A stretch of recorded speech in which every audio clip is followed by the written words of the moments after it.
Coming up on today's episode, we're going to run through some winners and losers after the first week and heading into the second week of Browns OTAs. And spoiler, the real loser is OTAs because they may be gone as soon as next year. Tom Pelissero reported today that teams or the NFL, the NFLPA are exploring the idea of abolishing OTAs for 2025, moving training camp up to mid-June, early July. Shelby Harris was not a fan of it. I'm not really sure who is a fan of it. Coaches would definitely hate it. They want to get with the players in the offseason, not have them just go off on summer break from the end of the regular season or the playoffs all the way until mid-June. They want to work with the rookies and whatnot and some of their newly acquired players. Players, sure, it may be fun getting a long stretch off with no slight breaks or intermissions in it, breaking it up, but training camp in June? That's a hell of a long time. To me, that reads they're adding another week to the regular season, and they're going to move up the regular season, which means they want to move up training camp, and then you'd have it maybe early July at start. June seems impossible. All right, let's get into some winners and losers, though, from OTAs. Our first winner is quarterback Deshaun Watson. So there's been some very good reporting coming out regarding Watson's progress in his rehab from his shoulder injury. He threw on the first day of OTAs on May 21st. Stefanski also said that Watson will be throwing every other day at OTAs. And then Stefanski changed the media availability for this second week of organized team activities from it being on Wednesday to Thursday because he wanted to get the Browns reporters there on Thursday when Watson would be throwing. This overall rehab, in my opinion, should get a little bit more attention. I do think that in our brains, we just associate the offseason with everyone's bodies get back to 100% like it's a video game character, as if the shoulder knows, hey, it's the offseason. That means we get to be healthy again. No, the body progresses and heals the same rate in the offseason as in season. So I think this overall story is not getting just enough attention and overall eyeballs on how rapid Watson's rehab and recovery has been. I mean, you go back to the beginning of his injury, which I would say was the Titans game. Different injury, but same neck of the woods, that right rotator cuff. Then in the Ravens game, or maybe before the Ravens game, but we'll stick with the Ravens game, the last time we saw Watson play, he broke his right glenoid, and that knocked him out for the rest of the year. He gets surgery in LA November 21st. He shows up to the Jets game on Thursday night out of a sling. So quickly we're seeing good progress on his rehab from surgery at the end of November to out of a sling at the very latest, December 28th. Then we get some leakage about his off-season workouts. March 21st begins throwing. He's with his private quarterback coach, the Browns medical supervisor, his own surgeon, and David Njoku. April 4th, he's opening up his new Philly cheesesteak sandwich place in Cleveland. Tells reporters he will be ready for week 1. April 13th, we get a report from Andrew Berry that Watson was throwing up to 40 yards at the team facility. May 21st, he's already throwing at the first day of OTAs. So in my eyes, June 11th through 13th, which is the mandatory minicamp period, should be pretty telling. Like, I don't think they're going to push Watson at all, but from throwing May 21st to June 11th, if you are going every other day in early May and you go all 3 days at minicamp, we're definitely seeing a good rate of progress on his rehab. Now, I think the Browns switching the media availability from Wednesday to Thursday when Watson is scheduled to throw Tuesday and Thursday, with Wednesday being a rest day, is super telling. If the Browns weren't confident that Watson would look good in front of the camera, then they wouldn't have him throw in front of the camera, right? They would not have the media there when Watson is throwing. I think the Browns want the NFL and they want the world to see, hey, Watson, he's already at 100% or close to it, and it is only May. Fast forward to September, and he's ready to go.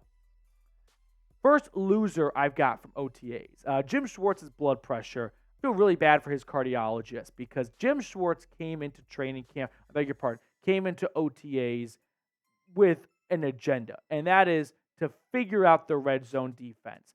First week of OTAs, second day, and Jim Schwartz has the defense focus on their red zone defense.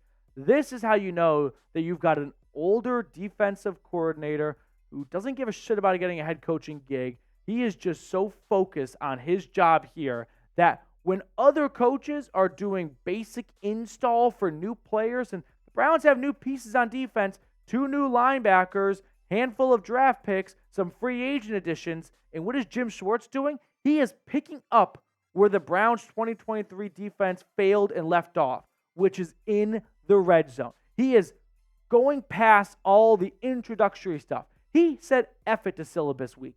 We're getting right into the thick of things here with red zone defense. We got some fun updates about this. Martin Emerson spoke to the media on the first week of OTAs and what the Browns were focusing on. Here's what Emerson said about the red zone specifically. So coming into this year, that's a big goal for us. If we can make guys settle for 3 points instead of getting 7, we save 4 points for the offense.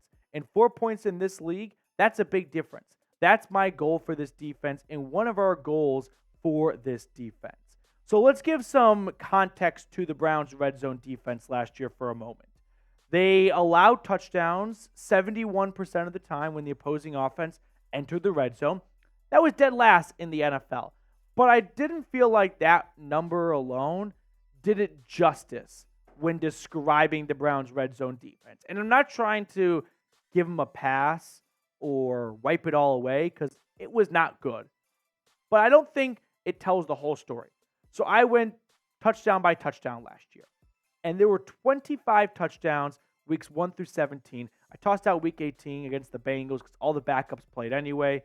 So of the 25 red zone touchdowns the Browns gave up the first 17 games, they allowed, of the 25 touchdowns allowed in the red zone, 9 of those came when the opposing offense started on Cleveland's half of the field. 36% of the time, the Browns defense, when they gave up a red zone touchdown, well, they walked onto the field and started on their own 50 or worse. So to me, I think that's also a big reason as to why the Browns' red zone defense was not super good last year. For starters, it wasn't a ginormous sample size compared to a lot of other teams. They didn't find themselves in the red zone very often. And 9 out of 25 times, it was because their offense put them in a really bad position. Like that Ravens game in week 3, week 4, Dorian Thompson-Robinson unfortunately throws a interception like the first or second offensive possession, and it's an easy touchdown on the very first play for the Ravens, who got the ball in the Browns' red zone. So there are definitely a lot of improvements that need to be made in Cleveland's red zone defense, but I also think it's worth adding that the improvements also need to be made from the Browns' offense to not turn the ball over deep on their half of the field and really back up their defense and put them in a tough spot to be successful. Now, speaking of the Browns' defense, just a random kind of off-the-wall question. Who do you think is more underrated, JOK or Martin Emerson? I was reading a Bleacher Report article that had one player every team should sign right now. And for the Browns, they said Stephon Gilmore or Steven Nelson because they thought Martin Emerson was not bad, but you could do better. And I completely ripped him to shreds on Twitter. So I'm going to go with Martin Emerson is more underrated. Guy did not give up more than 66 yards in coverage in a single game last year. Also gave up 0 touchdowns. Second winner, rookie defensive tackle Michael Hall Jr. As a rookie, your job at OTAs is not to screw up. It's like you and me, if you start off at a new company, your first week, name of the game is, don't make a mistake that gives you a nickname, Ryan in the office who started the fire. Like, you just don't want to be that guy. But for Michael Hall, he is getting noticed by the team, but for good reasons. Za'Darius Smith commented on this saying, I like him, man. Younger cat, man coming in, got manners. And he's wanting to learn for real. He's the first one in the meeting rooms before we get in there. So that's a big thing. But I also told him today that we didn't have any snacks. So for sure, he got to make sure that happens tomorrow for us. But I'm excited for Michael Hall's potential. When the pick was made, it wasn't maybe my favorite pick the Browns have made under Andrew Berry. And I had some criticism and a good amount of skepticism behind the pick. But don't get me wrong, the potential is very real for Michael Hall because physically, he's one of the most gifted defensive tackles we've seen in the draft. And I don't mean that in a over exaggerating sense. I mean, look at his measurements compared to some other very notable defensive tackles. Michael Hall at his pro day came in at 299 pounds and ran a 4.75 40-yard dash. Now, sometimes colleges will embellish a little bit. They might make it a 39-yard dash instead of a 40-yard dash, and maybe they add a pound or two. But still, even if those numbers are in the right neighborhood, 299 pounds, guy ran a 4.75. J.J. Watt ran a 4.81 at 290 pounds. Geno Atkins ran a 4.75 as well at 293. So I don't need Michael Hall to be as good as Donald, Watt, or Atkins to be successful. But if he's just 80% of those guys, the Browns are going to have a Pro Bowl level starting defensive tackle, hopefully for the next 8 to 9 years. A guy who gets a second, 4, maybe 5-year contract even. And the Browns have penetration from the edge by Myles Garrett and up the middle by Michael Hall. Now, other news I want to add on Za'Darius Smith, since we touched on him for a moment. When he spoke to the media, he also mentioned that 2 other teams tried to get him to come in free agency. Miami Dolphins and I think it was the Washington Commanders were pursuing Za'Darius Smith. So happy to see him come back to Cleveland. He could have gone elsewhere, could have gone down, lived in sunny Miami, got a nice house on the water, go to D.C., although I don't know who wants to go there. But still, he picked Cleveland because he felt like there was something special brewing in Cleveland. Last year, I don't feel like the box score stats do it justice when describing Za'Darius Smith. Pro Football Focus ranked him 16th out of 112. Credited him with 60 pressures as well. So I think there's a big year coming up for Za'Darius Smith.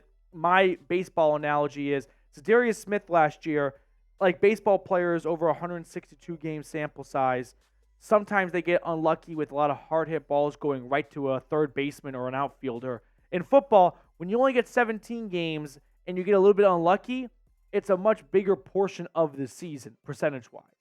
All right, before we get on to the rest of my winners and losers, week 2 of organized team activities is underway right now, so make sure to subscribe to the channel. That way you can get the best up-to-date information as the Browns hold their OTAs. Second loser, and it kind of piggybacks off of Mike Hall, Siaki Ika.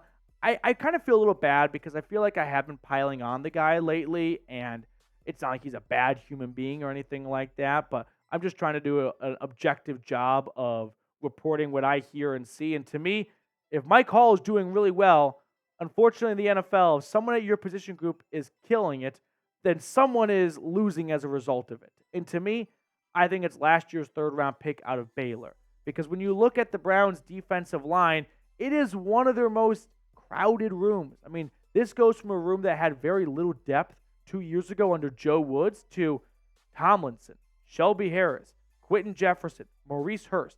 Those 4 guys alone, you can argue, can start for this team. And they've got 4 just at the top. Haven't even gotten to a Michael Hall or a Siaki Ika. So when I look at the top 6 tackles, when I look at the top 6 defensive tackles for the Browns, I mean, Tomlinson and Harris are locks to make this roster. I think just based on their contract alone. Same goes for Jefferson. I think Maurice Hurst, his contract does give the Browns some wiggle room. So if you were to have a really bad training camp, they could move on from him without having a major dead cap hit. Whereas that'd be much more difficult with Shelby Harris or Quentin Jefferson. So Michael Hall is also a lock. You're not cutting your 2nd-round pick. So right there, I've got 1, 2, 3, 4 locks. The Browns usually only take 4 defensive tackles, which means it'll come down to Hurst and Ika just to create and invent a 5th defensive tackle. And last year, Maurice Hurst was 10 times better than Siaki Ika. So that's why I feel like Ika right now, with Michael Hall looking so good, it just feels like that's one more challenge he has to overcome. All right, before we get on to my other winner and loser, who is a surprise cut candidate in your eyes? I'd be surprised if Andrew Berry really pulled the plug on a third-round pick after just one season. He gave Anthony Schwartz longer than that, but I'm just trying to figure out where is Ika going to fit in this roster and in this defensive line room right now, unless they want to go with 6 defensive tackles, which maybe they will. But to me, that seems like you're biting off more than you can chew when trying to allocate roster space to other position groups. All right, final winner I've got from OTAs, I'll go with draftmate from Siaki Ika, Cedric Tillman, the now second-year wide receiver out of Tennessee. So Cedric Tillman, in my eyes, is a winner because at the first week of OTAs, Amari Cooper was not present and Elijah Moore was not present. Now, people got really upset about Elijah Moore not being there, and honestly, I kind of respect it because last year, people got so mad at Myles Garrett for not being at OTAs. He went on to have the best year, arguably, of his NFL career, won the Defensive Player of the Year. So maybe that's just the new thing, Browns fans, we got to do. Just rag a guy that's not at OTAs, and he has a career year. But I've got Cedric Tillman down as a winner because if these two guys aren't at the drills, I mean, look at the wide receiver room right now. That means Jerry Jeudy, Cedric Tillman, David Bell, Michael Woods. Like, those are your top 4 wide receivers, and Cedric Tillman has more reps, more opportunities to impress this coaching staff. So if 2 guys in his room are not in attendance, well, those reps are still to be had. All of a sudden, everyone gets a slightly bigger slice of the pie. And to me, that benefits guys like Cedric Tillman. So to me, I think Cedric Tillman has to capitalize on these OTAs. If Amari Cooper is not going to be present, and Elijah Moore, who showed up for Tuesday's OTA session for week number 2, if he's going to be a little bit in and out throughout organized team activities, Tillman's getting more reps and more eyeballs are on him and more film is being watched by the coaching staff at number 19, he has to put good tape up on himself. So I think Tillman has to have a really strong OTA session. All right, that will do it for us on this edition of the Cleveland Browns Report. Let's bring on Trizzy Trace to pick a card as we end all shows. Trace, which card would you like to go with? I'm liking the 7 of spades today. 7 of spades. Give me a 8 of clubs. Let's see it.